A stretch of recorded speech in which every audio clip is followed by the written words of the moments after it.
This is a solemn but a glorious hour. I only wish that Franklin D. Roosevelt had lived to witness this day. General Eisenhower informs me that the forces of Germany have surrendered to the United Nations. The flags of freedom fly all over Europe. For this victory, we join in offering our thanks to the Providence which has guided and sustained us through the dark days of adversity. Our rejoicing is sobered and subdued by a supreme consciousness of the terrible price we have paid to rid the world of Hitler and his evil band. Let us not forget, my fellow Americans, the sorrow and the heartache which today abide in the homes of so many of our neighbors. Neighbors whose most priceless possession has been rendered as a sacrifice to redeem our liberty. We can repay the debt which we owe to our God, to our dead, and to our children only by work, by ceaseless devotion to the responsibilities which lie ahead of us. If I could give you a single watchword for the coming months, that word is work, work, and more work. We must work to finish the war. Our victory is but half won. The West is free, but the East is still in bondage to the treacherous tyranny of the Japanese. When the last Japanese division has surrendered unconditionally, then only will our fighting job be done. We must work to bind up the wounds of a suffering world, to build an abiding peace, a peace rooted in justice and in law. We can build such a peace only by hard, toilsome, painstaking work, by understanding and working with our allies in peace as we have in war.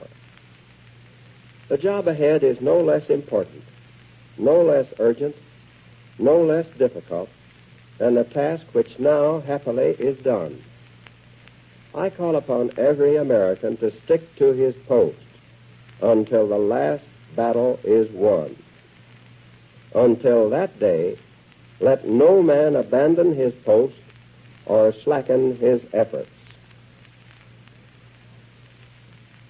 And now I want to read to you my formal proclamation of this occasion.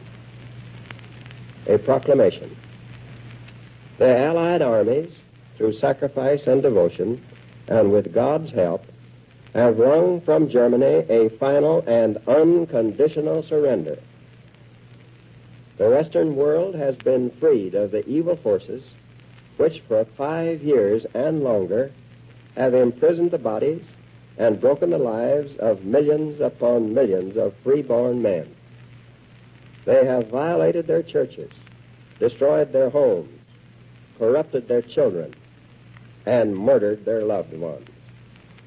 Our armies of liberation have restored freedom to these suffering people, whose spirit and will the oppressors could never enslave. Much remains to be done. The victory won in the West must now be won in the East. The whole world must be cleansed of the evil from which half the world has been freed. United, the peace-loving nations have demonstrated in the West that their arms are stronger by far than the might of the dictators or the tyranny of military cliques that once called us soft and weak. The power of our peoples to defend themselves against all enemies will be proved in the Pacific War as it has been proved in Europe. For the triumph of spirit and of arms which we have won, and for its promise to the peoples everywhere who join us in the love of freedom, it is fitting that we, as a nation, give thanks to Almighty God, who has strengthened us and given us the victory. Now, therefore, I, Harry S. Truman, President of the United States of America, do hereby appoint Sunday, May 13th, 1945, to be a day of prayer.